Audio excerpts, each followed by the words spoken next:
गामि खाथियाव मेन र'डआवहाय बास गोग्लैदोंनो बेखौ नायनो थांनो नागिरदों आरो दायो लोगोफोर नोंसोरबो नायलांबानो जाबाय आं भिडिअ देखायलांबाय हागोन सयथिं थांखाबाय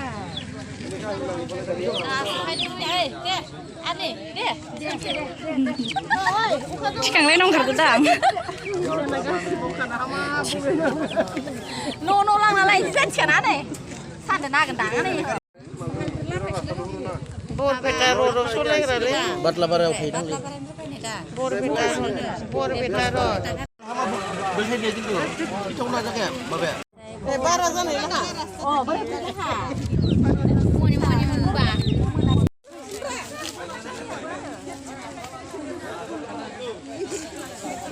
आइथिं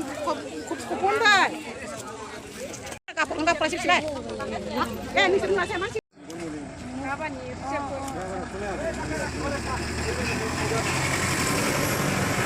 ये दे रहे पूरा बास गोग्लैनायखौ नायनानै न'आव सफैबाय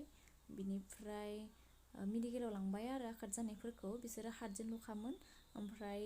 माखासे मोनबाथ' थैखागौमोन बिसोरो एसां गिथावना लोङा गोथौआवनो गोग्लैलांदों बासआ ओमफ्राय ड्राइभाराथ' लोगो खारखाबाय मालाय ओमफ्राय दायो जानि बिबोनां जायो बियो बिबोनां तुषार एक्टर बारे जोंनिया हिर'आ गाजा गदाव सिमोननो रोंबावोसो आरो खोनसेबाव ना फिसाया हिर' तुषार एक्टर हिर' इयो बाय बाय होन बाय